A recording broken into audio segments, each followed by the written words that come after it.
2022 में जब रूस यूक्रेन युद्ध शुरू हुआ तब भारत ने बेहद तेजी से ऑपरेशन गंगा के तहत यूक्रेन से हजारों भारतीयों को सुरक्षित निकाला था, जिनमें अधिकतर छात्र थे। लेकिन वेस्ट एशिया में मौजूद तनाव के बीच ईरान से वैसे ही बड़े पैमाने की निकासी उतनी आसान नहीं है। भूगोल, हवाई प्रतिबंध, कूटनीतिक संवेदनशीलता और खतरे की प्रकृति जैसे कई कारण ऐसे हैं जो इसे और जटिल बना रहे हैं। अहमदाबाद में हुए एयर इंडिया विमान हादसे के बाद एयरलाइंस के ऑपरेशन में लगातार दिक्कतें आ रही हैं। मंगलवार को एयर इंडिया इंटरनेशनल की कुल 7 उड़ानें तकनीकी खराबी समेत अलग अलग कारणों से रद्द कर दी गईं। कैंसिल हुई फ्लाइट्स में 6 बोइंग 7878 ड्रीमलाइनर थी, जो अहमदाबाद में हादसे का शिकार हुई थी। महाराष्ट्र की राजनीति में एक बड़ा उलटफेर देखने को मिला है, जहां उद्धव ठाकरे के नेतृत्व वाली शिवसेना यूबीटी को नासिक में बड़ा झटका लगा है। पार्टी के वरिष्ठ नेता और पूर्व मंत्री बबनराव घोलप ने बीजेपी का दामन थाम लिया है। मंगलवार को नासिक स्थित भाजपा के प्रदेश कार्यालय में आयोजित एक विशेष समारोह में घोलप ने बीजेपी की सदस्यता ग्रहण की।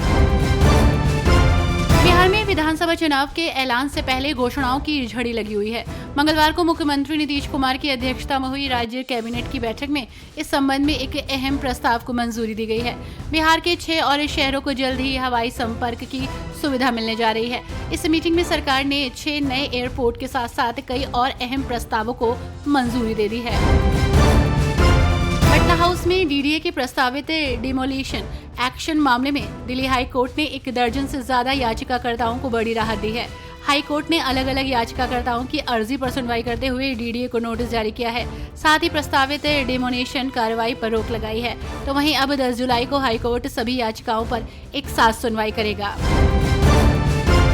उत्तर प्रदेश में 2027 के विधानसभा चुनावों से पहले मुस्लिम वोटों को लेकर राजनीतिक दलों में होड़ मची है। सपा अपने कोर वोट बैंक को बचाने के लिए सक्रिय है, जबकि कांग्रेस, एआईएमआईएम और बीजेपी भी मुस्लिम मतदाताओं तक पहुंचने की कोशिश कर रहे हैं। अखिलेश यादव ने मुस्लिम नेताओं की बैठक बुलाई है, जबकि अन्य दल विभिन्न रणनीतियों के तहत मुस्लिम समुदाय को आकर्षित करने का प्रयास कर रहे हैं।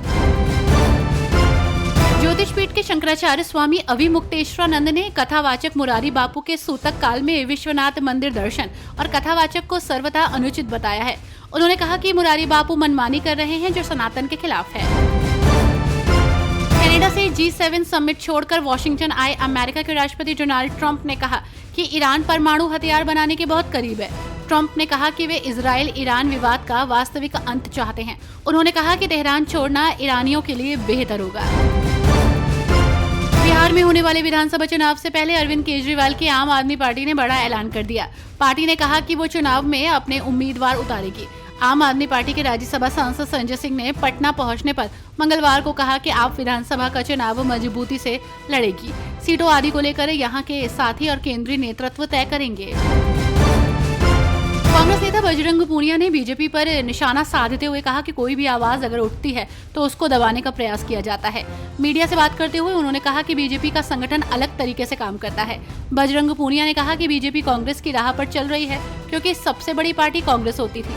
बीजेपी तो अभी आई है। आप सभी ने देखा होगा कि पूरे देश के साथ कैसा रवैया है।